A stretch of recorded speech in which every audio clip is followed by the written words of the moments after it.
출판사 사장님의 부탁도 있고 하여 책 홍보 좀 하려고 이제 오늘부터 이 삼척 가는 길이라고 하는 책을 좀 낭독하려고 합니다. 오늘 서문하고 그 다음에 일부 뭐 10분도 안 걸립니다. 네, 좀 한가해졌다기보다는 여름에 물론 이제 사역을 앞두고 분주한 것도 있겠지만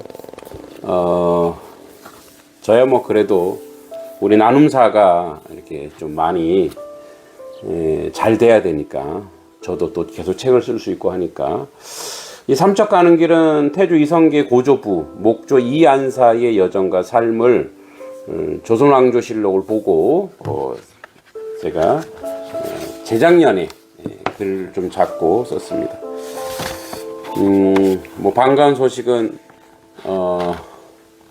다음 주에 이제 제가 그 수필하고 시에 아주 작은 뭐 이렇게 그 공모전에서 입상을 해서 네 이제 아직 아마추어지만 등단 작가가 되었습니다.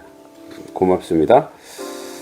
네, 삼척 가는 길 태조 이성계의 고조부 목조 이안사의 여정과 삶입니다.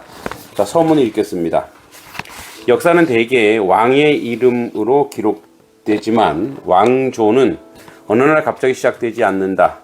왕조의 기원은 눈에 잘 띄지 않는 선택과 결단 그리고 한 가문의 오래된 기억 속에서 서서히 형성된다.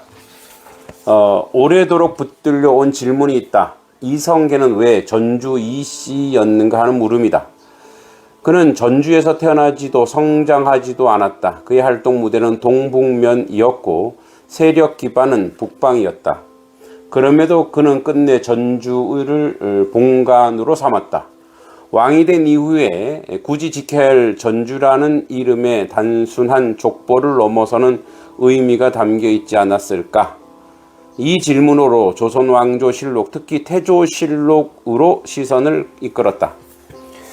실록의 문장은 건조하고 절제되어 있다. 그러나 그 절제된 기록의 이면에는 한 인물의 삶이 흐르고 있었다. 목조 이안사였다. 그는 왕이 아니었다. 그러나 그는 떠났다. 전주에서 삼척, 그리고 그 이동은 단순한 지리적 이동이 아니었다. 권력의 중심에서 물러나는 선택이었고 몰락한 가문의 기억을 안고 새로운 터전으로 향하는 결단이었다. 그 결단의 실체를 밝히기 위해 고려 중기 정치 구조, 무신 정권의 권력 이동, 몽골 침입과 강화도 천도, 토호의 역할, 군역 제도, 관기 제도와 산성 방어 체계, 무반직의 실상을 사료를 따라 검토했다. 그 과정을 통해 한 가지 사실이 드러났다. 난세에 살아가는 방식은 단지 강해지는 데 있지 않았으며 무엇을 버릴지 아는 지혜가 있다는 점이다. 이안사는 무인의 가문에서 태어났다. 그러나 그는 칼로 오르지 않았다. 산성에서 굶주린 아이를 살린 선택, 군율보다 생명을 앞세운 판단, 권력과 일정한 거리를 유지하는 한 태도는 감상적 연민이 아니라 공동체를 지키기 위한 냉정한 전략이었다. 리더십 앞에서 명령하는 힘이 아니라 무너지는 것을 붙드는 힘일지도 모른다. 이안사의 삶은 그 한 전형이었다. 그는 권력을 확장하지 않았으나 신뢰를 확장하였고 이름을 높이지 않았으나 사람을 남겼다. 그 신뢰와 사람의 기억은 훗날 한 왕조의 정통성을 떠받치는 보이지 않는 뿌리가 되었다. 이성계가 끝내 전주를 버리지 않은 그 뿌리를 유지한 이유는 또한 그 연원과 무관하지 않을 것이다. 전주는 단순한 고향이 아니라 왕도의 원형이 간직된 상징이었기 때문이다. 뭐 사실 저희 외가도 전주이시인데요. 그래서 우리 사장님이 이거 전주시 종친회도 찾아가고 그러셨다 그러더라고요. 역사적 사실이 많지 않기 때문에 제가 그냥 추론해서 어떻게 보면 미화일 수도 있습니다. 왜냐하면 이한사라고 하는 사람이 어떻게 170가구, 뭐 400~500여 명이 되겠죠. 그 사람들을 이끌고 혼자 도망가는 것도 아니고 어떻게 갈 수 있었을까라고 하는 그의 행동의 이면에는 이런 게 있지 않았을까라고 생각한 겁니다. 이 소설은 전주에서 삼척까지 여정을 담는다. 떠남과 책임, 권력과 절제, 기억과 선택의 이야기다. 바다는 단순한 도착지가 아니라 씻김과 재정립의 상징이다. 그 바다 앞에서 가문은 다시 정의되고 리더십은 새롭게 단련된다. 이 이야기는 또한 여기서 멈추지 않는다. 이제 만약에 요 책 이 다음에 2부를 쓴다면 2부의 무대는 동북면 의주, 오늘날 한경남도 덕원 일대이다. 북방의 긴장과 이동 속에서 또 다른 선택이 이루어질 것이다. 삼척에서 다져진 삶의 방식이 동북의 변방에서 어떻게 시험을 받는지, 그리고 그 선택이 어떻게 왕조의 토대로 이어지는지 계속 추적하고자 한다. 이 글은 영웅을 미화하려는 기록이 아니다. 사실 좀 미화가 있긴 해요. 난세 속에서 인간이 어떤 기준을 붙들 수 있는지 묻는 작업이다. 오늘을 사는 지도자에게도 질문은 여전히 유효하다. 권력을 붙들 것인가? 신뢰를 남길 것인가? 머물 것인가? 떠날 것인가? 강해질 것인가? 바르게 설 것인가? 역사는 결국 그 선택의 결과를 드러낸다. 이 책은 그 드러남의 한 출발점을 기록한 것이다. 여기 이제 한자를 많이 변기해서 처음에 읽을 때 조금 좀 불편할 수 있는데, 우리 아이들, 공부방 아이들을 가르치다 보니까 어휘가 너무 약해서 한자를 좀 집어 넣었습니다. 뭐 나머지는 이제 가족들에 대한 감사하고 또 우리 단석교회 성로드님들에 대한 감사합니다. 보면은 춘 3월에 저희 3월에 이 글을 탈고했습니다. 감사하고요. 자, 오늘 일부 이제 흥망에서 대해서 좀 얘기하겠습니다. 좀 낭독하겠습니다. 자, 우리 그 영상이 잘 돌아가고 있는지 한번 볼게요. 혼자 하다 보니까 이런 불편함과 어려움이 있습니다. 이해해 주시기 바랍니다. 네, 좋습니다. 네, 좋아요. 자, 전주의 새벽은 여전히 어둡고 무거웠다. 그러나 이한사가 느끼기에는 그 어둠은 단지 밤과 낮 사이에 잠깐 깔리는 자연의 현상이 아니었다. 그것은 몇 대에 걸친 전주 이씨 집안의 어깨 위로 내려앉은 세월의 그림자였다. 피와 권력, 실패와 죄책감이 한데 엉겨 늘어붙은 덩어리, 새벽 안개 논두렁을 따라 천천히 흘러내리는 초가 지붕 위로 설이 얇게 내려앉은 그 시간만 되면 이 안사는 늘 같은 생각에 붙들렸다. 낮 땅은 그 자리에 있었고 바람도 예년과 다르지 않았지만 사람들의 시선과 말투, 숨죽인 한숨 속에는 예전과 다른 기색이 배어 있었다. 전주는 여전히 평온했으나 그 평온은 더 이상 안식이 아니었다. 그것을 되돌릴 수 없는 몰락 이후 찾아온 체념의 얼굴에 가까웠다. 그는 자기 집안 이야기를 떠올렸다. 그 이야기는 언제나 한 이름에서 시작되었다. 이의방. 이한사가 아직 어린 아이였을 때였다. 서재 앞 툇마루에서 그 이름을 처음 들었다. 그는 대청마루 기둥 뒤에 몸을 숨긴 채 아버지와 집안 어른들이 낮은 목소리로 주고받는 이야기를 훔쳐 듣고 있었다.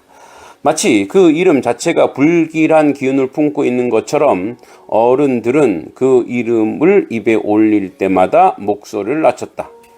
그래도 큰 할아버지 덕에 한때 우리 집안도 중앙에 이름을 올리지 않았나. 명색이 무반지까지 얻어 궁궐 안을 드나들었으니 그냥 농사꾼 집안은 아니지. 그랬다가 한순간에 다 날려먹었지. 건세가 크면 그림자도 크다더니 그 말이 딱이야. 마지막 말을 할 때 방 안의 공기가 갑자기 무거워졌다. 마치 벽에도 기가 달려 있을까 두려워하는 듯 숨을 삼키는 듯 말을 삼켰다. 그때 이한사의 아버지 이양무는 입술을 굳게 다물었다가 조심스레 말을 이었다. 그래도 이 집 아이들에게 알려야지. 어디서부터 우리가 다시 시작하게 되었는지 모른 척하고 사는 것보다 기억하고 사는 것이 낫지. 그 말은 결의처럼 들렸지만 그 속에는 오래 묵은 피로와 체념이 함께 배어 있었다. 며칠 뒤 아버지 이양무는 어린 이한사를 마당 한가운데 불러 세웠다. 겨울볕이 기와 지붕을 타고 내려와 마당 한복판만 간신히 덮고 있던 날이었다. 땅은 얼어 있었고 아이의 숨결은 하얗게 흩어졌다. 안사야, 지금 하는 얘기를 명심하거라. 그리고 입 밖으로는 내지 말고 흉중에 심어 훗날을 기약하거라. 아버지의 얼굴에는 묘한 기색이 서려 있었다. 자랑과 부끄러움, 한과 책임이 한데 섞여 있는 표정, 쉽게 정의할 수 없는 몰락한 가문의 가장들이 공통으로 지닌 얼굴이었다. 내 아버지 명심하겠습니다. 이양무는 계속 말을 이었다. 그러니까 너의 큰 할아버지 무신년 의종대왕 24년 때 1170년 세상을 뒤집어 놓으신 분이시다. 개경에서 칼을 가장 먼저 뽑아든 사람이었지. 이한사의 눈이 커졌다. 무신정변, 서당에서 글을 배울 때도 들었던 사건이었다. 문신들이 무신을 업신 여기던 세상, 결국 칼을 진 자들이 왕을 끌어내고 권력을 잡았다는 이야기. 그러나 그것이 자기 집안 사람의 이름과 맞닿아 있을 것이라고는 어린 그는 상상해 본 적이 없었다. 그럼 그때 궁궐을 뒤집어 엎은 그 장수가 우리 집안 어른이에요? 아버지는 잠시 고개를 끄덕였다. 그 짧은 움직임에 오랜 세월이 매달려 있는 듯 보였다. 그래, 이 의방 너희 큰 조부이시다. 처음에는 정중부 등과 함께 움직였지. 그 칼이 왕의 자리를 뒤엎었고 그 덕에 우리 집안도 한때 중앙에 발을 디뎠다. 전주에서 무반직을 얻어 개경으로 올라가 궁궐의 문턱을 밟았지. 아버지는 잠시 말을 멈췄다. 그리고 아버지의 이어지는 말은 더 낮아졌다. 하지만 건세가 크면 사람을 다루는 마음도 넓어야 하는 법이다. 그 어른은 칼은 컸어도 마음을 키우지 못한 것 같다. 기록에 남아있는 대로 이의방은 초기 무신정변의 핵심 인물이었다. 그러나 점차 독단과 폭력으로 권력을 휘둘렀고 반대하는 자를 가차없이 제거했다. 왕을 허수아비로 만들었고 동료 무신들마저 의심하고 공포로 다스렸다. 사람들은 다른 것이 아니라 살기 위해 고개를 숙였고 그 공포는 오래가지 못했다. 성격이 포악하고 잔혹해서 인심을 잃었다. 사람을 두려움으로만 묶어두려 했지 겁에 질린 자들을 오래 따르지 않는다. 아버지는 숨을 고르듯 잠시 침묵했다. 결국 정중부가 다시 칼을 뽑았다. 이번에는 내 큰 할아버지를 향해서 말이다. 큰아버지죠. 궁궐이 또 한 번 뒤집히고 내 큰아버지와 그 형제들, 그를 따르던 무리가 한날 한시에 쓰러졌다. 이한사는 상상해 보았다. 개경의 궁궐 안 성로 위에 번지는 피, 갑옷이 찢어지는 소리, 누군가의 비명, 권세의 정점에 있던 사내가 더 이상 누구도 지켜주지 않는 자리에 무너져 내리는 장면. 어린 마음에도 그것은 이상하리만큼 잔혹하고 생생했다. 그럼 우리 집은 어떻게 된 거예요? 아버지는 짧게 대답했다. 다 죽었다. 그리고 한 박자 늦춰 덧붙였다. 거의 다. 그 거의 속에 한 사람이 있었다. 이안사의 조부 이린. 아까 앞에 이 할아버지가 맞군요. 큰 할아버지가. 이의방의 동생이었다. 역사에 크게 이름을 남기지 못했기에 오히려 살아남을 수 있었던 인물. 정중부의 군사들이 집안을 포위했을 때 그는 이미 개경 성 밖으로 빠져나온 뒤였다. 누군가의 밀고가 있었는지 혹은 우연히 시간을 비켜놨는지 아무도 알지 못했다. 다만 분명한 건 그는 다시 칼을 들지 않았다는 것, 그리고 다시는 중앙을 바라보지 않았다는 것. 그는 살아남았고 살아남았다는 이유로 평생 부끄러운 삶을 짊어지고 살아가야 했다. 그가 돌아온 곳은 전주였다. 내려온 족보에 따르면 전주 이씨 시조는 신라 말 성의 외곽을 수리하는 관리로 사공벼슬을 지낸 이한이었다.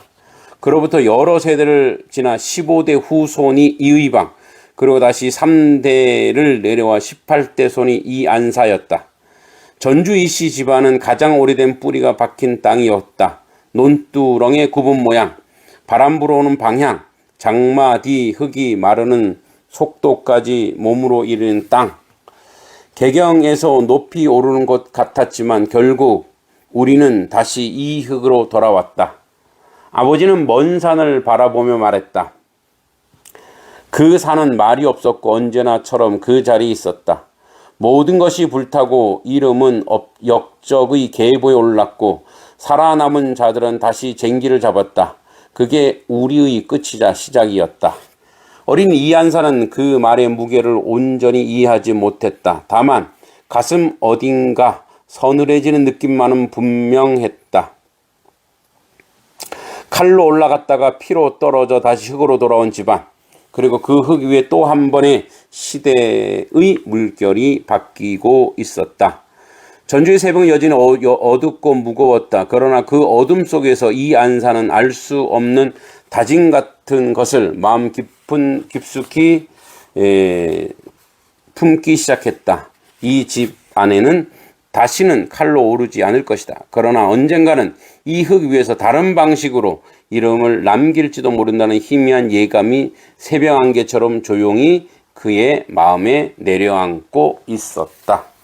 오늘 1부 흥망까지 함께 읽어봤습니다. 네, 좋은 시간 되었으면 좋겠고요. 우리 이성계를 초점하기 전에 그의 사대주 이한사를 생각하는 그런 시간이 되었으면 좋겠습니다. 감사합니다.